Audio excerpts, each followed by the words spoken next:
100 سے آج کا درس کا آغاز ہو رہا ہے سورۃ طٰہٰ کا۔ اعوذ باللہ من الشیطان الرجیم، بسم اللہ الرحمن الرحیم۔ من اعرض عنه فإنه يحمل يوم القيامة وزرا خالدين فيه وساء لهم يوم القيامة حملا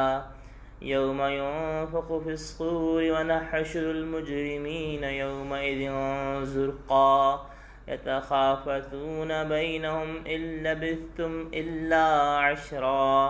نحن أعلم بما يقولون إذ يقول أمثلهم طريقة إن لبثتم إلا يوما ويسألونك عن الجبال فقل ينسفها ربي نسفا فيذرها قاعا صفصفا لا ترى فيها عوجا ولا أمتا يومئذ يتبعون الداعي لا عوج له وخشعت الأصوات للرحمن فلا تسمع إلا همسا يومئذ لا تنفع الشفاعة إلا من أذن له الرحمن ورضي له قولا يعلم ما بين أيديهم وما خلفهم ولا يحيطون به علما وعنت الوجوه للحي القيوم وقد خاب من حمل ظلما ومن يعمل من الصالحات وهو مؤمن فلا يخاف ظلما ولا هضما وكذلك أنزلناه قرآنا عربيا وصرفنا فيه من الوعيد لعلهم يتقون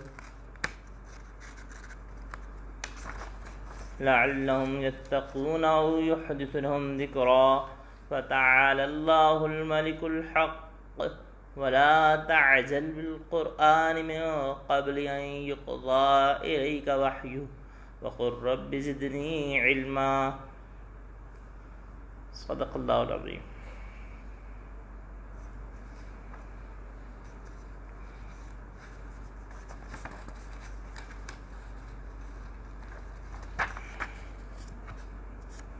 جو آیات پڑھی ہیں آیت نمبر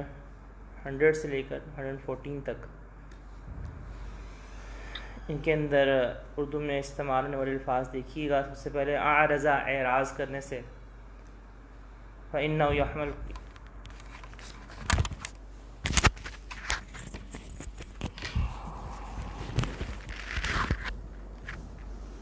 تو اعرض اعراض کرنے سے،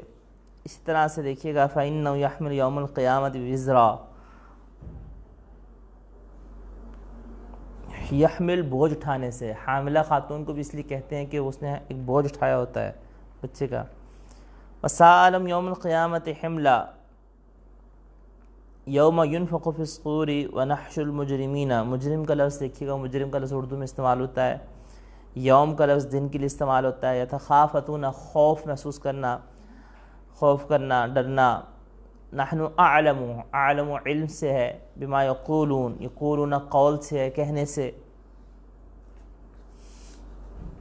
وَيَسْأَلُونَكَ عَنِ الْجِبَالِ، یسألون یہ سوال کرنے سے، سوال کرتے ہیں آپ سے پہاڑوں کے بارے میں۔ اسی طرح دیکھیے گا کہ یتبعون الداعیہ، یتبعون اتباع کرنے سے، داعی کا لفظ بھی اردو میں استعمال ہوتا ہے، خشعت الاصوات للرحمن فلا تسمعوا، تسمعوا سماعت سے، سامعین کا لفظ بولتے ہیں تو سامعین سننے والے، الا من اذن، اذن اجازت سے، اذن سے، یعلم علم سے،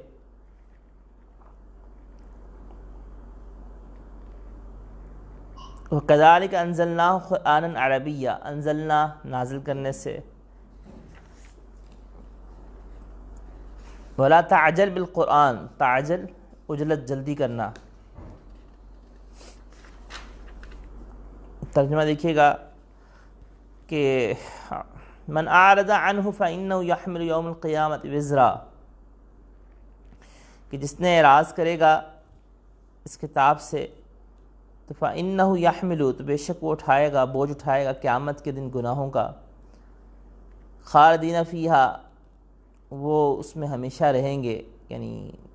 جہنم کے اندر، وساء لہم، اور بہت ہی برا ہے ان کے لیے، یوم القیامت حملہ، قیامت کے دن یہ گناہوں کا بوجھ بہت ہی برا بوجھ ہے۔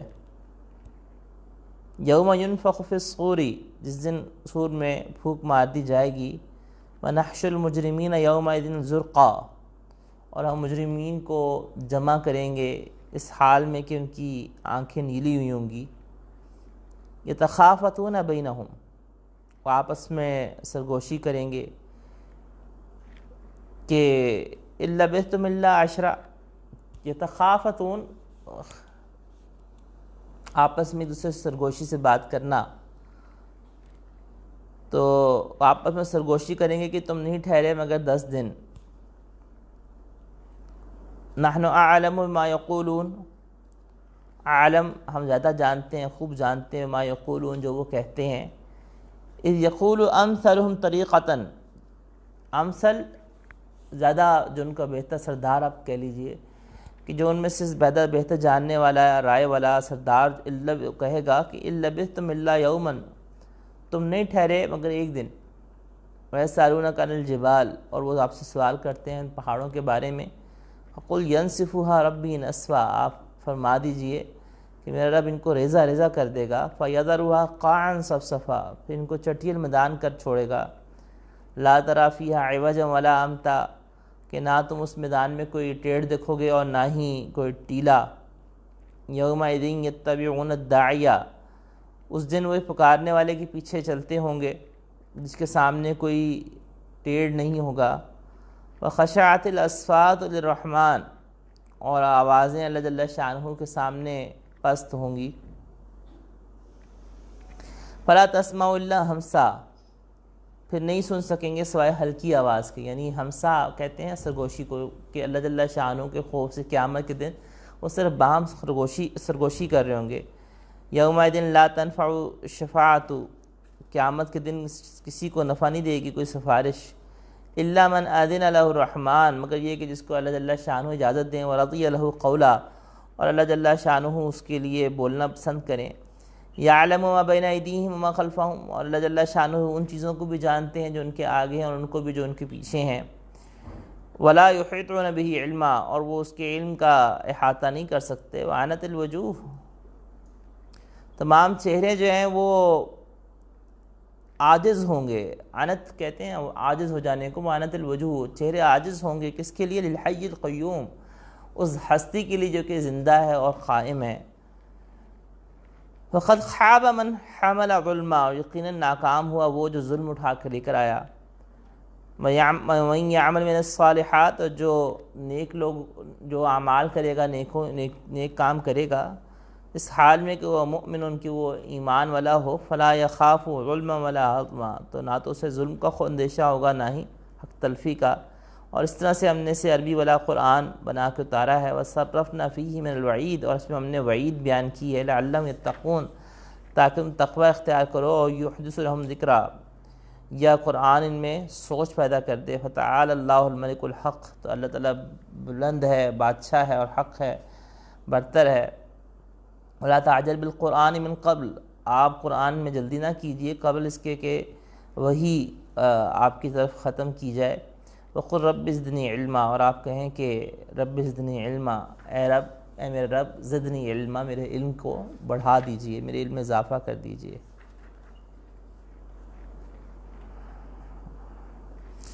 حضرت موسیٰ علیہ السلام کا جو واقعہ ہے وہ مکمل ہو چکا ہوا تھا، اور حضرت موسیٰ علیہ السلام کے واقعے کو مکمل کرنے کے بعد اللہ جل شانہ نے یہ ارشاد فرمایا کہ کذالک نقص علیک من انباء ما قد سبق، کہ یہ خبریں ہیں جو کہ ہم نے پچھلی قوموں کی آپ کو دیں، جو کہ نبی کرم علیہ الصلاۃ والتسلیمات کی نبوت کی سچائی کی دلیل ہیں، کہ آپ علیہ الصلاۃ والتسلیمات کو اس طرح سے تفصیل سے اللہ جل شانہ نے پچھلی قوموں کے بارے میں وحی کے ذریعے سے مطلع فرمایا۔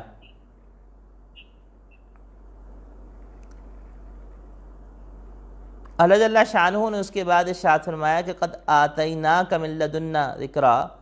کہ ہم نے آپ کے پاس یہ ذکر نصیحت بھیجا ہے، یعنی قرآن، اور قرآن کو یہاں پہ نصیحت اور ذکر کہا گیا۔ پھر ارشاد فرمایا کہ جو اس قرآن سے اعراض کرے گا، اب قرآن سے اعراض کرنا کیا کیا چیزیں ہیں؟ سب سے پہلی شکل تو یقیناً قرآن کریم کو نہ ماننا، قرآن کریم کو جھٹلانا، ایمان نہ لانا، جیسے کفار کا شیوہ ہے۔ پہلے نمبر پہ تو یہ اعراض بالقرآن ہے۔ دوسرے نمبر پہ کہ قرآن کو نہ سیکھنا، نہ جاننا، وہ بھی قرآن سے اعراض ہے۔ قرآن کو سیکھنے کی کوشش نہ کرنا، قرآن کو کھول کے پڑھنا نہ، قرآن سے غفلت اختیار کرنا، اور قرآن کریم سے یہ جو غفلت ہے کہ یہ وہ غفلت ہے کہ جس کا شکوہ آپ علیہ الصلاۃ والتسلیمات قیامت کے دن کریں گے کہ میری قوم نے اس قرآن کو چھوڑ دیا تھا، مہجورا، اس قرآن کو چھوڑ دیا تھا۔ تو یہ جو قرآن کو چھوڑنے کا شکوہ ہے، یہ آقا علیہ الصلاۃ والتسلیمات مسلمانوں امت کے لحاظ سے قیامت کے دن فرمائیں گے۔ ایک تذکرہ قرآن کریم میں کیا گیا۔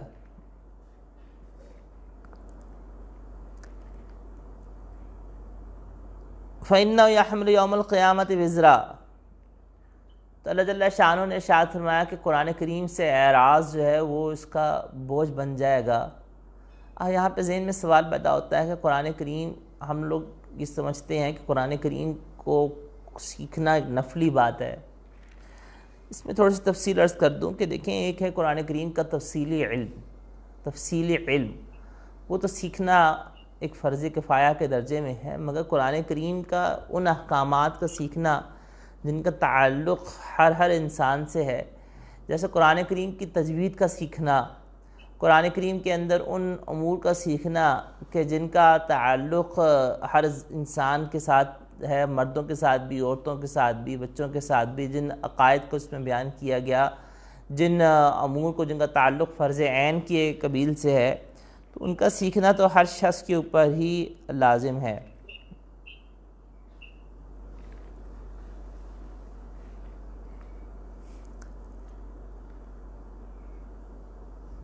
اور جہاں تک تعلق ہے قرآن کریم کا تفسیری علم، تو تفصیلی علم جو سیکھنا ہے وہ فرض کفایہ ہے، لیکن اتنا علم سیکھنا، جیسے میں نے عرض کیا کہ قرآن کریم کو صحیح طرح تجوید سے پڑھنے آ جائے، پھر قرآن کریم سے جس طرح سے اعراض جس شدت کا ہوگا اسی شدت کا وہ گناہ بنے گا۔ مثال کے طور پہ ایک شخص ہے کہ جس نے کبھی ساری زندگی قرآن کریم کھول کے نہیں دیکھا، اس کو پتہ ہی نہیں ہے کہ تو اللہ کے قرآن سے یہ غفلت یہ باعث گناہ ہے اس کے لیے کہ اس نے قرآن کریم کو کھول کے دیکھا ہی نہیں۔ اور قرآن کریم کی تلاوت کرنا تو مستحب عمل ہے، اور یقیناً اگر ایک شخص نے تلاوت نہیں کی لیکن قرآن کریم سے اس حد تک غافل ہو جانا، دنیا کے کاموں میں اس حد تک مشغول ہو جانا کہ انسان کو قرآن کریم کا پتہ ہی نہ ہو، اور قرآن کریم کو نہ اسے سیکھا ہو نہ اسے سمجھا ہو، تو یہ وہ اعراض ہے جس کا گلہ قرآن کریم نے بیان کیا کہ نبی کریم علیہ السلام اس امت کے حوالے سے کریں گے، اور اس امت کی پستی کی وجوہات میں سے ایک بہت بڑی وجہ قرآن کریم کو چھوڑ دینا ہے، قرآن کریم کو نہ سیکھنا ہے، قرآن کریم کو نہ سمجھنا ہے۔ کیونکہ قرآن کریم کے 5 حقوق ہر مسلمان کے اوپر لازم ہیں، ہر مسلمان کے اوپر 5 حق ہیں۔ نمبر 1، قرآن کریم کو وہ پڑھنا سیکھے، یہ ہر مسلمان مرد کے اوپر، ہر مسلمان عورت کے اوپر یہ فرض ہے۔ جس طرح سے نماز فرض ہے، اسی طرح سے قرآن کریم کو صحیح پڑھنا، صحیح تجوید کے ساتھ پڑھنا، یہ بھی ہر ایک کے اوپر فرض ہے، ہر مسلمان کے اوپر۔ اور صحیح تجوید کے ساتھ پڑھنا، صحیح مخرج کے ساتھ اس کو سیکھنا، کہ جو عربی زبان کے جو مخارج ہوتے ہیں ان مخارج کی رعایت کرتے ہوئے تجوید کو سیکھنا، یہ ہر مسلمان مرد اور عورت پہ فرض ہے۔ یہ کوئی نفلی چیز نہیں ہے تجوید کا سیکھنا، یہ تجوید کا سیکھنا جو ہے یہ ہر ایک پہ فرض ہے۔ اور ظاہری بات ہے کہ جب ایک شخص تجوید کو، یا کوئی خاتون یا کوئی مرد تجوید کو نہیں سیکھے گا تو وہ قرآن کریم کو غلط پڑھے گا، جو قرآن کریم کو غلط پڑھے گا تو وہ اس کے لیے ایک باعث گناہ بھی چیز بن جائے گا۔ پھر نماز بھی اس کی غلط پڑھ رہا ہوگا، کیونکہ جب تجوید نہیں سیکھی تو نماز بھی صحیح طرح تجوید سے نہیں پڑھا ہوگا۔ ہمارے ہاں عالمیہ یہ ہوتا ہے کہ بچپن کے اندر قرآن کریم سیکھا ہوتا ہے، اور بچپن کے اندر جن قاری صاحب سے بھی سیکھا ہوتا ہے وہ بھی بھول گئے ہوتے ہیں، اور اس میں بھی کوئی اہتمام ہم نہیں کرتے کہ جس طرح سے ہم اگر اپنے بچے کے لیے ٹیوشن کے لیے کوئی ٹیوٹر ڈھونڈتے ہیں تو ہم کمپیٹنٹ کو ڈھونڈتے ہیں، اچھے کو ڈھونڈتے ہیں، تو قرآن کریم کے اندر بھی اس چیز کو دیکھنا چاہیے کہ قرآن کریم کو جو شخص پڑھانے والا ہے وہ کتنا ماہر ہے، کتنا اچھا ہے، کتنا کمپیٹنٹ ہے، اور اس سے ماہر قاری سے قرآن کریم کو سیکھنا چاہیے، پڑھنا چاہیے۔ اور پھر بچپن کا سیکھا ہوتا ہے تو پھر اس کے بعد دوبارہ اس کو ریوائز نہیں کیا تو تلفظ بگڑ چکے ہوتے ہیں، اور کبھی دوبارہ کسی اور کو سنایا نہیں، بڑے ہو چکے ہوتے ہیں، حتیٰ کہ لفظ کو پڑھتے پڑھتے غلط پڑھ چکے ہوتے ہیں اور کچھ کا کچھ لفظ پڑھ رہے ہوتے ہیں، تو بہت غلطیاں ہوتی ہیں۔ تو یہ قرآن کریم کو چاہے جس عمر میں بھی آپ پہنچ جائیں، چاہے 50 سال کی عمر میں، 60 سال کی عمر میں، 40 سال کی عمر میں، اس سے ہرگز شرمندگی مت کریں کہ ہم اتنی بڑی عمر کے اندر قرآن کریم کیسے ٹھیک کریں گے۔ نہیں، اس میں شرمندگی کرنے کی قطعاً کوئی ضرورت نہیں ہے، اور یہ شرمندگی کرنا اور یہ شرم کرنا یہ تو خود الٹا درست نہیں ہے۔ تو قرآن کریم کو سیکھیں، قرآن کریم کو اپنے تجوید کو ٹھیک کریں۔ اسی طرح سے قرآن کریم کو سمجھنا یہ بھی مسلمان کا ایک قرآن کریم پہ حق ہے، وہ قرآن کریم کو سمجھے کہ قرآن اس سے کیا رہا ہے، قرآن اس سے چنانچہ اس کے اندر وہ کسی استاد سے رابطہ کرے،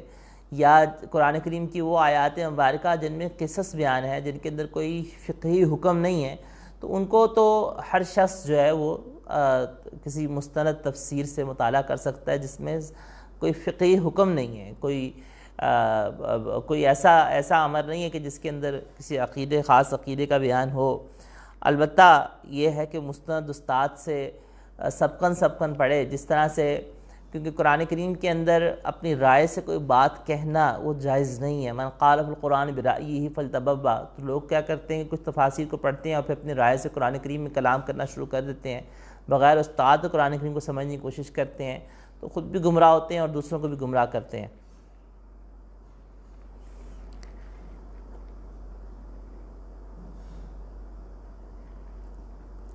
اللہ جل شانہ نے اس کے بعد قیامت کے منظر کو بیان فرمایا کہ قیامت کے دن چونکہ اس بوجھ کا تعلق یعنی قرآن کریم سے اعراض کرنے کا تعلق ارشاد فرمایا کہ قیامت کے دن یہ بہت برا بوجھ ہوگا، تو قیامت کی ایک منظر کشی کی گئی کہ یوم ینفخ فی الصور۔ دیکھیں سور جو ہے وہ 2 دفعہ پھونکا جائے گا، ایک وہ سور ہے کہ جو کہ دنیا کو تہس نہس کرنے کے لیے سب کو موت کے لیے ہے، یہ نفخہ سور اول ہے۔ دوسرا وہ سور ہے کہ جو دوبارہ سب کو زندہ کرنے کے لیے ہے۔ یہاں پہ یوم ینفخ فی الصور میں اس دوسری دفعہ سور پھونکنے کا تذکرہ کیا جا رہا ہے کہ جس کا سور پھونکا جائے گا وَنَحْشُرُ الْمُجْرِمِينَ، اور اس وقت ہم مجرمین کو قیامت کے دن اکٹھا کریں گے اس حال میں کہ ان کی آنکھیں نیلی ہوں گی۔ تو یہ آنکھیں نیلی کیوں ہوں گی؟ وہ آنکھوں کا تذکرہ نہیں، یوم دن زرقا صرف کہا گیا کہ وہ اس دن نیلے ہوں گے۔ تو بعضوں کے بدن خوف کے مارے نیلے پڑے ہوں گے، اور بعضوں کی خوف کی مارے آنکھیں نیلی پڑی ہوں گی کہ قیامت کے احوال۔ تو خاص طور پہ وہ کفار، وہ مشرکین اور جو بہت زیادہ گناہ گار ہیں، وہ قیامت کے ان احوال کے خوف کی وجہ سے ان کی خوف کے مارے آنکھیں نیلی پڑ جائیں گی۔ تو یہ جو آنکھوں کا نیلا پڑنا ہوگا یا جسم کا نیلا پڑنا ہوگا، یہ خوف کی وجہ سے ہوگا۔ جیسے انسان بالکل پیلا پڑ جاتا ہے تو وہ اس سے زیادہ اتنا خوف ہوگا کہ آنکھیں اور بدن نیلے پڑ جائیں گے۔ خوف کے مارے پھر آپس میں کوئی شخص اونچی آواز سے بولنے کی کسی کو ہمت نہیں ہوگی، یہ تخافتون ہے، دوسرے سرگوشیاں کریں گے۔ اور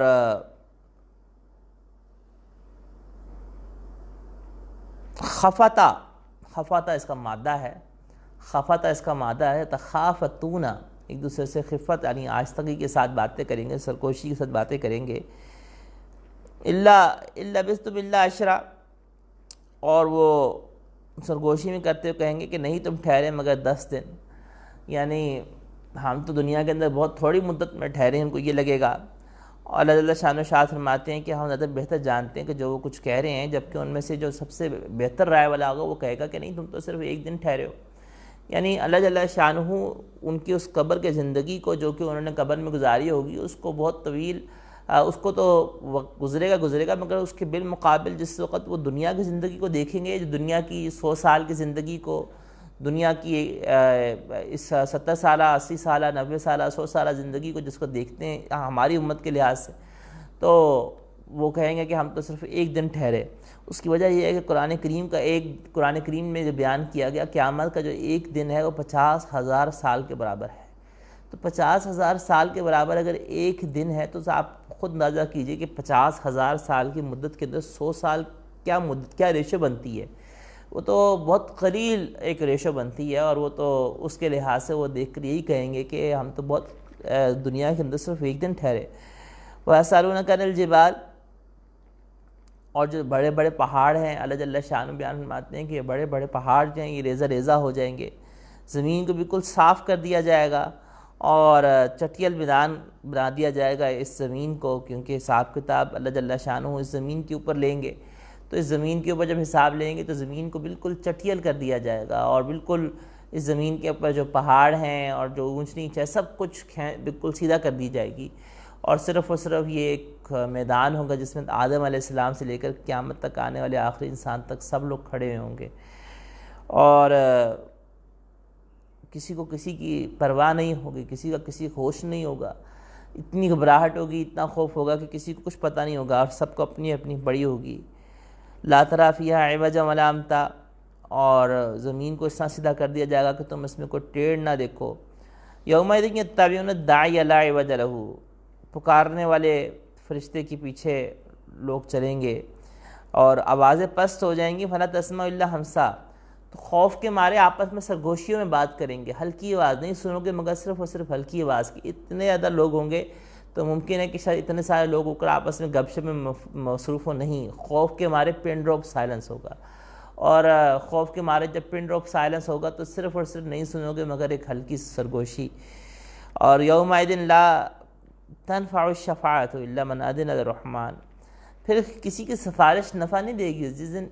اس کو سوائے اس کے کہ جس کے لیے اللہ جل شانہ نے اجازت دی۔ اس کا مطلب ہے کہ اللہ جل شانہ نے شفاعت کی اجازت عطا فرمائیں گے، اور شفاعت کی اجازت کن کو عطا فرمائیں گے؟ نبی کرم علیہ الصلوۃ والتسلیمات کو عطا فرمائیں گے۔ اس طرح سے اللہ جل شانہ آپ علیہ الصلوۃ والسلام کو جس کو اجازت فرمائیں گے تو اس کے بعد اب آپ علیہ الصلوۃ والتسلیمات شفاعت فرمائیں گے، پھر آپ علیہ الصلوۃ والتسلیمات کی شفاعت کی وجہ سے اللہ جل شانہ اس امت کے اندر سے بھی بعض ایسے افراد کو سفارش کرنے کی اجازت دیں گے، جیسے عالم کو، یا جو کہ بعمل ہو، فقیہ ہو، اور یا اسی طرح سے حافظ کے بارے میں آتا ہے روایات کے اندر، احادیث کے اندر، کہ حافظ جو ہے وہ 10 افراد کے بارے میں سفارش کرے گا۔ اور تو یہ جو سفارش کرنا ہے یہ الا باذن ہی، اللہ کی اذن کے ساتھ ہے، اللہ کی اذن کے بغیر کوئی شخص نہیں سفارش کر سکتا، نہ قیامت کے دن کوئی بات کر سکے گا۔ اور یعلم ما بین ایدیہم وما خلفہم ولا یحیطون بہ علما، اللہ کا علم ہر چیز کو گھیرے ہوا ہے، اور مخلوق کا علم جو ہے وہ کمزور ہے، مخلوق کا علم جو ہے وہ کم ہے، مخلوق جو ہے اس کا علم تو اللہ کا دیا ہوا سارا علم ہے۔ ولا یحیطون بہ علما، اور کوئی بھی اس کے اللہ کے علم کا احاطہ نہیں کر سکتا، کیونکہ اللہ کے علم میں سب کچھ گھرا ہوا ہے۔ تمام چہرے جو ہیں وہ اللہ کے آگے عاجز ہوں گے۔ من وقد خواب من حمل ظلم، جو شخص ظلم لے کر آئے گا وہ ناکام ہو گیا۔ جس نے نیک اعمال لے کر آیا اس حال میں کہ ایمان والا ہے تو اس کو کوئی ظلم کا اندیشہ نہیں ہوگا۔ اللہ جل شانہ کے ارشاد فرمایا کہ ہم نے قرآن کو عربی زبان میں نازل کیا، اس سے پتہ چلا کہ قرآن کریم وہ ہے جو کہ عربی میں ہے، تو ترجمہ قرآن جو ہے وہ قرآن کریم کا ترجمہ تو ہے مگر اس پہ قرآن کریم کا ہم اطلاق نہیں کر سکتے۔ ترجمے کو نماز میں نہیں پڑھا جا سکتا، ترجمے کو اگر بغیر وضو کے آپ پکڑتے ہیں جس میں سے ترجمہ ہی ہے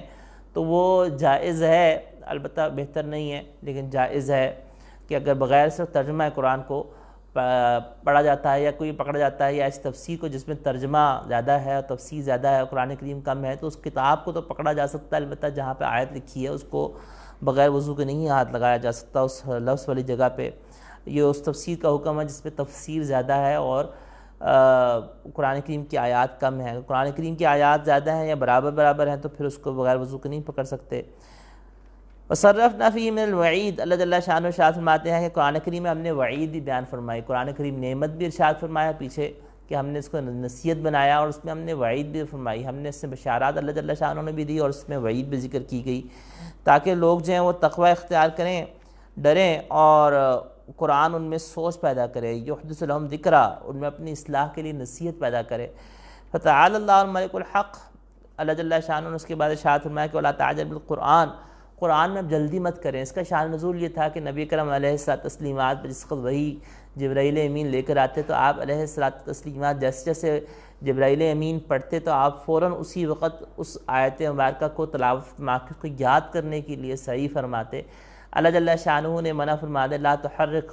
کہ آپ اپنی زبان مبارک کو جلدی حرکت مت دیں اور آپ وحی کے مکمل ہونے کا انتظار فرمائیں، ہم آپ کو خود اس کو یاد کروا دیں گے۔ ان علینا بیانہ، پھر ہمارے ذمہ ہے اس کا بیان کرنا اور اس کا یاد کروانا. یہ اللہ جل شانہ نے سورہ قیامہ میں اس کو تذکرہ فرمایا. تو ولا تعجل بالقرآن، یہاں پر اسی حکم کو بیان فرمایا گیا کہ آپ اس کو یاد کرنے میں جلدی مت کریں، اس کو یاد کروانا اللہ کے ذمہ ہے. اور وقل رب زدنی علما، اور یہ قرآن منبع علم ہے اور یہ ہم نے آپ کو عطا فرمایا، لیکن اس کے علاوہ آپ اللہ سے یہ دعا مانگیں کہ رب زدنی علما، کہ اللہ آپ میرے علم میں اضافہ کرتے جائیں. یہ مختصر تفسیر تھی ان آیات مبارکہ کی، اور ان آیات مبارکہ کے اس مختصر تفسیر کے بعد ہم ان نکات کی طرف آتے ہیں جو ان آیات مبارکہ کے اندر ہے. سب سے پہلے کہ من اعرض عنہ فإنہ یحمل یوم القیامت وزرا، کہ جو قرآن کریم سے اعراض کرے گا تو یہ اس کے لیے بوجھ بنے گا. تو قرآن کریم سے اعراض کرنا گناہ ہے. قرآن کریم سے اعراض کرنا آخرت کی تباہی اور خسران کا سبب ہے. اور حدیث مبارکہ میں اس سینے کو ویران گھر کہا گیا ہے کہ جس میں قرآن نہیں ہے، اور اس سینے کو آباد گھر کہا گیا کہ جس میں جتنا قرآن ہے. تو قرآن کریم کو سیکھنا سمجھنا یہ ہر مسلمان کے اوپر حق ہے کہ قرآن کریم کو سیکھے بھی اور سمجھے بھی اور قرآن کریم کو پھیلائے بھی. اگلا نقطہ دیکھیے گا کہ یوم ینفخ فی الصور ونحشر المجرمین یومئذ زرقا. اس دنیا کی پیدائش کا مقصد ہی قیامت کی سرخروئی ہے. اللہ جل شانہ نے الذی خلق الموت والحیات لیبلوکم، اللہ وہ ذات ہے کہ جس نے موت کو اور حیات کو پیدا کیا تاکہ تمہیں آزمائے کہ تم میں سے کون اچھے اعمال کرتا ہے. تو اس دنیا کی تخلیق کا مقصد ہی یہ آزمائش ہے، اور اس آزمائش کا اصل محور، اصل مرکز، اصل مقصود قیامت کا دن ہے. چنانچہ جو شخص قیامت کے دن کامیاب ہے وہ حقیقی کامیاب ہے، جو شخص قیامت کے دن ناکام ہے وہ حقیقی ناکام ہے. ایک شخص دنیا کے اندر وہ دنیا کا سب سے زیادہ مالدار آدمی بن جائے، اس کے پاس دنیا کی سب سے زیادہ قابلیت والے ڈگریز ہوں، شہرت ہو، عزت ہو، مال ہو، مگر ایمان نہ ہو، اللہ کی نگاہ میں اس کی حیثیت مچھر کے پر کے برابر بھی نہیں ہے. کیونکہ قیامت کے دن یہ شخص بغیر ایمان کے یہ بغیر ایمان کے یہ خسارے میں ہے، یہ بغیر ایمان کے ناکام ہے، اور اس کا یہ شہرت اور یہ مال کچھ بھی کام نہیں آئے گا. یہ چاہے گا کہ قیامت کے عذاب سے بچ جائے دنیا کے مال کو دیکھ کر، مگر اللہ جل شانہ نے قیامت کے دن کسی کو کچھ عذاب سے بچنے کا اختیار نہیں دیا. تو اصل کامیابی قیامت کی کامیابی ہے، اصل ناکامی قیامت کی ناکامی ہے. اپنی اولادوں کو ہم اپنی اولادوں کو اگر تو دنیا کا دنیاوی علوم نہیں سکھائیں گے تو کیا ہوگا کہ وہ دنیا کے اندر نقصان اٹھائیں گے، دنیا کے اندر وہ روئیں گے. لیکن اگر اپنی اولادوں کو دین نہیں سکھلایا تو یاد رکھیے کہ وہ دنیا میں بھی روئیں گے اور قیامت کے دن بھی روئیں گے، اور اصل قیامت کے دن رونا ہے. تو اپنی اولادوں کو جو دین سکھلانا ہے یہ ماں باپ کی ذمہ داری ہے. اپنی اولادوں کو ہم بہترین ایکسنٹ کے ساتھ انگلش ضرور آپ سکھائیے، کوئی نہیں منع کر رہا، لیکن خدا را اس سے پہلے صحیح ایکسنٹ کے ساتھ قرآن تو سکھائیے، صحیح ایکسنٹ کے ساتھ قرآن کریم کی تجوید تو سکھائیے، اور قرآن کریم کا صحیح مخرج کے ساتھ خود بھی پڑھنا سیکھیے.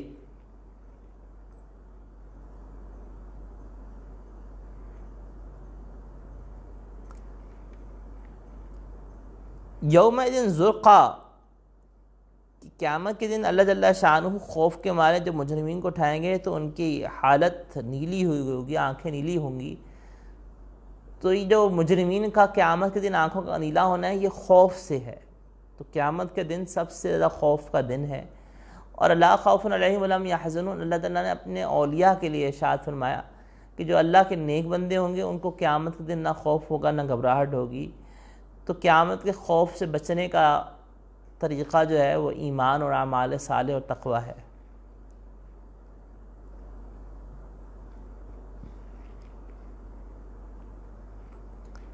اگلا نقطہ دیکھیے گا، نحن اعلم ما یقولون اذ یقول امثلهم طریقۃ ان لبثتم الا یوما.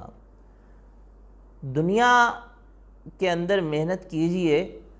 مگر اتنے جتنا دنیا میں رہنا ہے، اور آخرت کے لیے وہ محنت کیجئے جتنا آخرت میں رہنا ہے۔ دنیا کے اندر ہماری جتنی بھی اس امت کو جو میکسیمم اگر ہم کہتے ہیں کہ آج کل جیسے ایک ایوریج ایج چل رہا ہے 80 چل رہی ہے، تو 80 ہے، چلیں ایک بندہ 100 سال بھی رہ لیتا ہے، لیکن آخرت کی جو زندگی ہے وہ تو ہمیشہ ہمیشہ کے لیے ہے۔ تو آخرت کی زندگی کے مقابلے میں 100 سال 150 سال، پچھلی امتیں میں 1000 سال بھی رہتی، تو آخرت کے ہمیشہ ہمیشہ کے مقابلے میں تو 1000 سال بھی کچھ بھی نہیں ہے۔ ایک قیامت کا دن 50,000 سال کے برابر ہے، تو اس کے مقابلے میں کچھ نہیں ہے۔ تو جس طرح سے ہم ایک دنیا کی 100 سالہ زندگی کے لیے اتنی محنت کرتے ہیں، اتنی تگ و دو کرتے ہیں، اتنا خیال رکھتے ہیں، تو آخرت کے لیے کتنی ہمیں تیاری کی ضرورت ہے، کتنی محنت کی ضرورت ہے۔ تو دنیا کے لیے محنت ضرور کیجئے، مگر اتنی جتنا دنیا میں رہنا ہے، اور آخرت کی اتنی محنت کیجئے جتنا آخرت میں رہنا ہے۔ بہلول کا ایک واقعہ یاد آ گیا کہ ہارون الرشید ایک دفعہ گزر رہا تھا، اور ہارون الرشید نے بہلول کو کہا، ایک لکڑی دیکھے کہ بہلول یہ لکڑی رکھ لو اور اس شخص کو دینا جو تمہیں اپنے سے سب سے زیادہ بیوقوف نظر آئے۔ تو بہلول نے بڑی سنجیدگی کے ساتھ وہ لکڑی سنبھال لی۔ پھر ہارون الرشید کا جس کا مرض الموت میں مبتلا ہوا اور اس مرض میں اس کا وفات ہو گئی،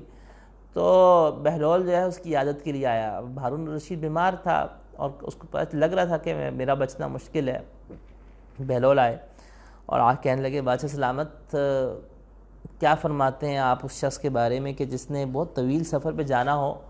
مگر اس نے طویل سفر پہ تو جانا ہے مگر اس کے پاس کچھ سامان نہیں ہے، اور اس نے جس طویل سفر میں جانا ہے وہاں پہ جو کچھ بھی ملنا ہے وہ قیمتاً یعنی کسی چیز کے عوض ملنا ہے، مگر اس کے پاس کچھ اس نے تیاری نہیں کی۔ تو ہارون الرشید کے ذہن میں وہ بات نہیں تھی جو پہلے اس نے کئی سال پہلے اس نے لکڑی دی تھی، اس نے تو ویسے عذرائے مذاق دے دی تھی بہلول کو، کیونکہ بہلول کو لوگ مجنون کہا کرتے تھے۔ مجنون نہیں تھے، بہت اللہ والے تھے، اور دنیا سے بے رغبت تھے، زہد تھے، زاہد تھے۔ تو کہا کہ بادشاہ نے کہا کہ وہ شخص تو بڑا ہی احمق ہے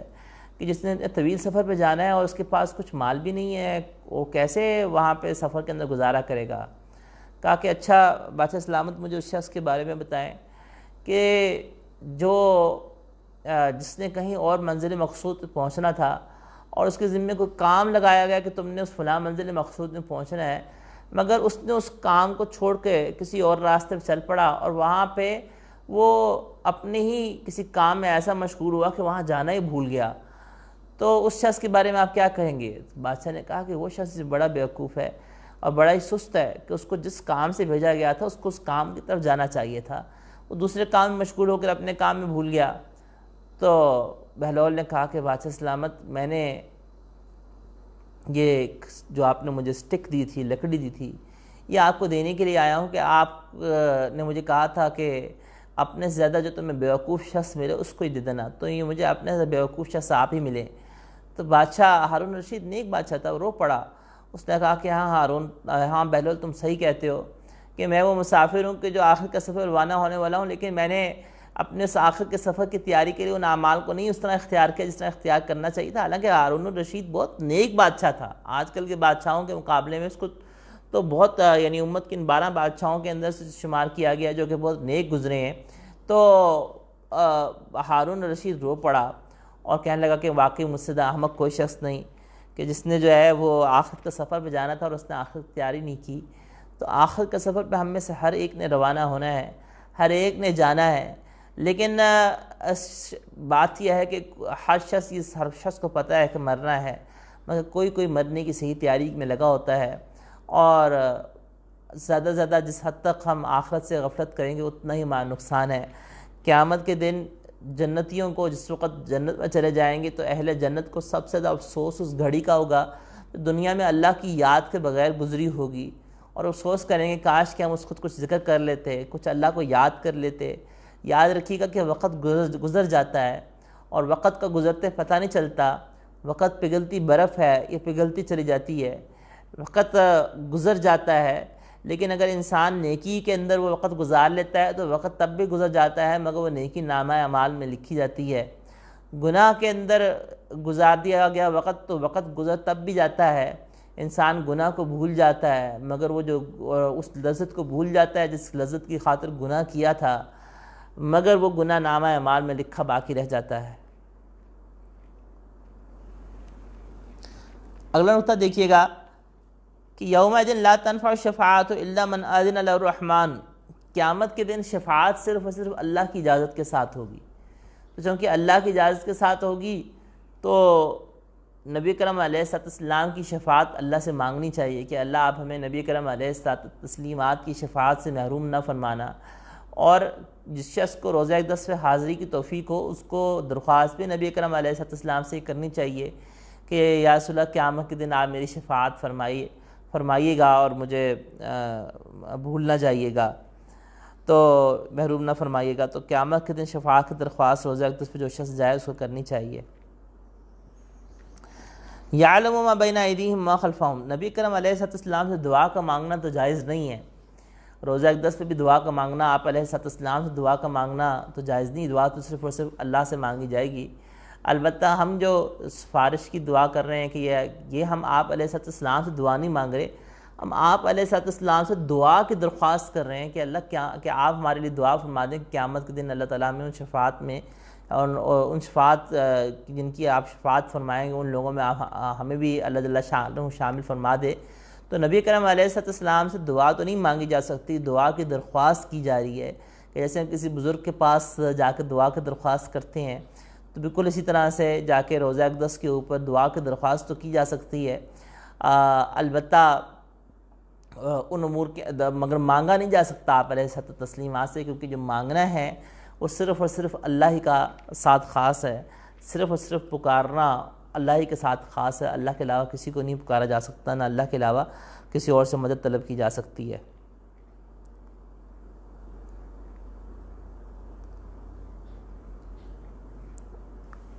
یعلم ما بین ایدیہم وما خلفہم ولا یحیطون بہ علما، اللہ جل شانہ کا علم ہر لحاظ سے کامل ہے، مکمل ہے اور ازلی ہے، اور مخلوق کا علم ناقص ہے، اور مخلوق کو جو کچھ بھی علم ہے وہ اللہ ہی کا دیا ہوا ہے۔ قد خاب من حمل ظلما، جو شخص ظلم کو لے کر قیامت کے دن آئے گا وہ ناکام ہو گیا، اور جو شخص ایمان اعمال صالح کو لے کر آیا وہ کامیاب ہو گیا۔ من یعمل من الصالحات و مؤمن، اللہ جل شانہ نے دونوں چیزوں کا ذکر فرمایا کہ جو اعمال کو بھی لے کر آتا ہے اس حال میں کہ وہ مؤمن ہوگا تو اس کو فلا یخاف ظلما، تو اس کو کوئی پریشانی نہیں ہے، غم نہیں ہے۔ تو ایمان اور اعمال صالح، صرف ایمان بھی نجات کے لیے کافی نہیں بلکہ اعمال صالح بھی ساتھ ہوں، صرف اعمال صالح ہوں تو بھی نجات کے لیے کافی نہیں ہے۔ اگر نقطہ دیکھیے گا کذالک انزلناہ قرآن عربیہ، کہ ہم نے اس قرآن کو عربی زبان میں اتارا ہے، تو قرآن وہ ہے جو کہ عربی میں ہے، اور اس لیے عربی کا سیکھنا جو ہے وہ مستحب ہے، پسندیدہ ہے کہ انسان جو ہے وہ عربی زبان کو سیکھے تاکہ قرآن کریم کو سیکھ سکے۔ اسی طرح سے قرآن کریم کو چونکہ عربی زبان میں اللہ نے نازل کیا تو قرآن صرف قرآن کریم کے معنی کو کسی اور زبان میں بیان کر دینا وہ قرآن نہیں، وہ قرآن کا ترجمہ تو کہلائے گا، قرآن کے معنی کہلائیں گے، قرآن کی تفسیر کہلا سکتی کسی اور زبان میں، اگر قرآن نہیں کہلا سکتا، قرآن وہی ہے جو کہ عربی زبان میں اللہ نے نازل کیا۔ وَصَرَّفْنَا فِيهِ مِنَ الْوَعِيدِ لَعَلَّهُمْ يَتَّقُونَ، صرف اور صرف سمجھانے کے لیے، اس میں نقطہ کیا ہے کہ اس کو سمجھانے کے لیے صرف نرمی کافی نہیں ہے بلکہ بعض جگہوں پہ سختی کی بھی ضرورت ہوتی ہے، ڈرانے کی بھی ضرورت ہوتی ہے۔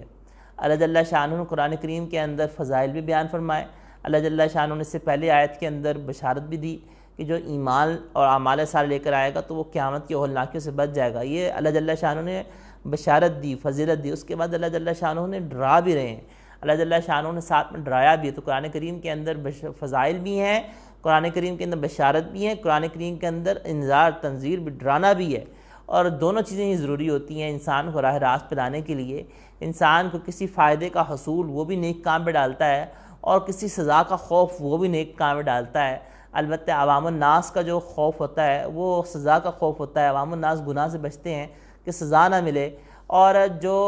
مقربین ہوتے ہیں ان کا خوف ہوتا ہے کہ ہمارا محبوب ہم سے ناراض نہ ہو جائے، ہم سے روٹھ نہ جائے۔ جیسے بیوی کے لیے سب سے بڑا خوف کیا ہوتا ہے؟ ایک تو یہ خوف ہے کہ بیوی ڈرے کہ میرا شوہر سزا دے گا، یہ کم درجے کی بات ہے، اور ایک یہ خوف ہے کہ نہیں وہ مجھ سے ناراض ہو جائے گا، روٹھ جائے گا، تو وہ بڑا خوف ہے، وہ زیادہ بڑی سزا ہے۔ تو تو اللہ جل شانہ نے ارشاد فرمایا کہ ہم نے قرآن کریم میں وعید کو بیان کی ہے لعلہم یتقون، تاکہ یہ تقوی اختیار کریں۔ تو اس کا مطلب ہے کہ ڈرانا بھی مفید ہوتا ہے بعض جگہوں پہ، اور جو حدیث ذکرہ یا ان میں قرآن نئی سوچ پیدا کرے، یعنی ان میں اپنے اعمال کی، اپنے فکر کی، اپنے تزکیے کی، اپنی اصلاح کی سوچ پیدا کر دے قرآن کو سن کر۔ وَلَا تَعْجَلْ بِالْقُرْآنِ مِنْ قَبْلِ أَنْ يُقْضَىٰ إِلَيْكَ، اس میں اللہ جل شانہ ادب سکھلایا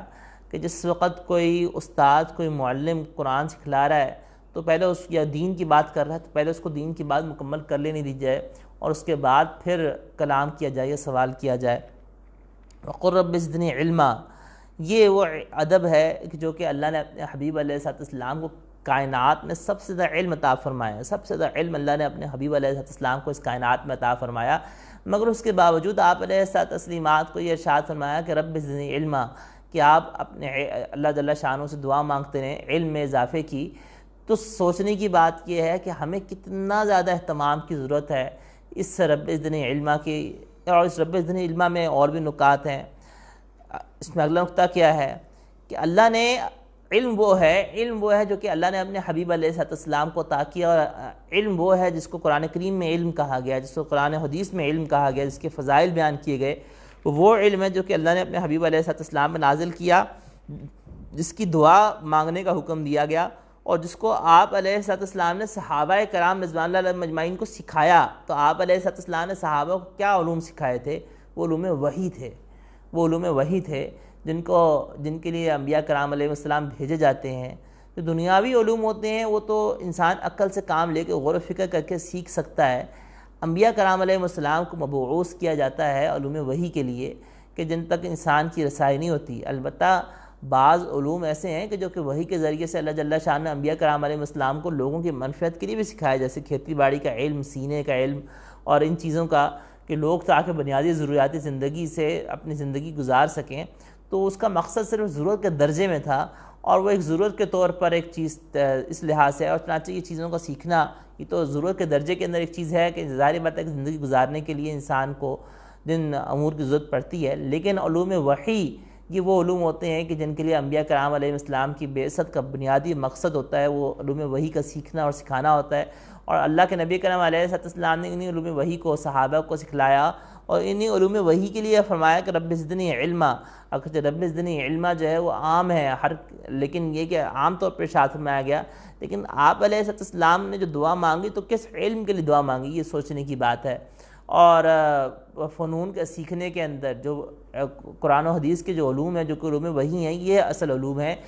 اس کے علاوہ جو باقی علوم ہیں اس کا مطلب یہ ہرگز نہیں کہ ان کو مت سیکھیں، ان کو ضرور سیکھیں، انجینئر بھی بنیں، ڈاکٹر بھی بنیں، آپ MBA بھی کریں، آپ MCS بھی کریں، MSc بھی کریں، سب کچھ کریں، لیکن اس کو کسی نے نہیں روکا۔ لیکن یہ فنون ہے، یہ وہ فنون ہیں جو کہ زندگی گزارنے کے لیے ہیں، اور ان فنون کا سیکھنا بھی فرض کفایہ ہے۔ یعنی طب کا سیکھنا فرض کفایہ ہے۔ انسانوں میں سے ایک جماعت ایسی ہونی چاہیے، مسلمانوں میں سے ایک جماعت خاص طور پہ، کہ جو طب کے شعبے سے وابستہ ہو، کیونکہ ظاہری بات ہے لوگوں کو مریض بھی ہوں گے، لوگوں کو علاج کی ضرورت بھی پڑے گی، تو کچھ لوگوں کو وہ بھی ہونا ضروری ہے، ڈاکٹر ہونا بھی ضروری ہے۔ اسی طرح سے کچھ لوگوں کا جو زراعت پہ وابستہ ہونا یہ بھی فرض کفایہ، یہ سب بھی فرض کفایہ ہیں۔ لیکن جہاں تک تعلق ہے ان علوم کا کہ جن کو جو فضائل بیان کیے گئے وہ علوم وہی ہیں کہ جن کے سیکھنے کے اوپر جو قرآن اور حدیث میں فضیلت بیان کی گئی کہ جو شخص علم کے راستے پہ چلتا ہے تو فرشتے طالب علم کے پروں کے اس کے قدموں کے نیچے پر بچھاتے ہیں، اور جس شخص کو طلب علم میں موت آ جاتی ہے تو اللہ جل شانہ اس کو انبیاء کے پڑوس میں، اس کے انبیاء کے درمیان میں ایک درجے کا فرق ہوگا، اور اللہ جل شانہ اس گھر سے لے کے جہاں پہ اس کی موت آئی ہوتی ہے وہاں تک کا اس کو اللہ جل شانہ محل عطا فرمائیں گے۔ یہ سارے کے سارے دیگر فضائل جو ہیں وہ موجود ہیں۔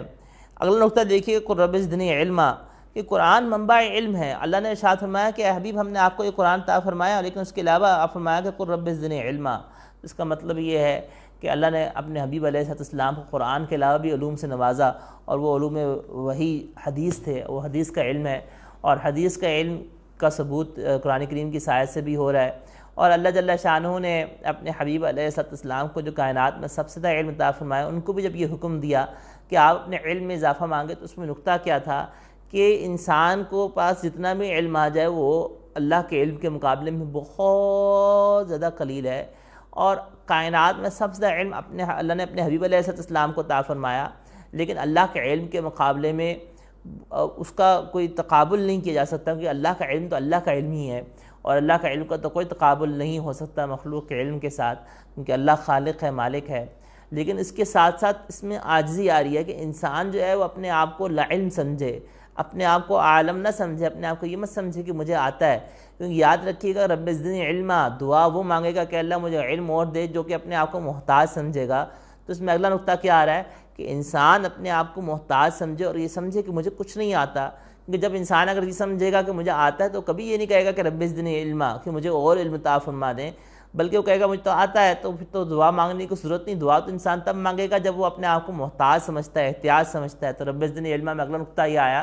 کہ ہر شخص کو یہ چاہیے، ہر مسلمان کو یہ چاہیے کہ اس کو جو کچھ بھی پتہ ہے اور جو کچھ بھی چاہے وہ اہل علم میں سے کیوں نہ ہو، وہ اپنے آپ کو بالکل عاجز سمجھے، اپنے آپ کو بالکل لا علم سمجھے۔ اس لیے ہمارے اساتذہ کرام اور یہ عاجز بھی کہا کرتا ہے کہ میں طالب علم ہوں، کہ میں بھی طالب علم ہوں، آپ بھی طالب علم ہیں، ہم سب طالب علم ہیں، ہم سب طالب علم ہیں، ہم سب سیکھنے والے ہیں، ہم سب سیکھ رہے ہیں اور ہم سب طالب علم ہیں۔ اللہ ہم سب کو اس طالب علمی کے ساتھ ہی موت عطا فرمائے۔ وآخر دعوانا ان الحمد للہ رب العالمین۔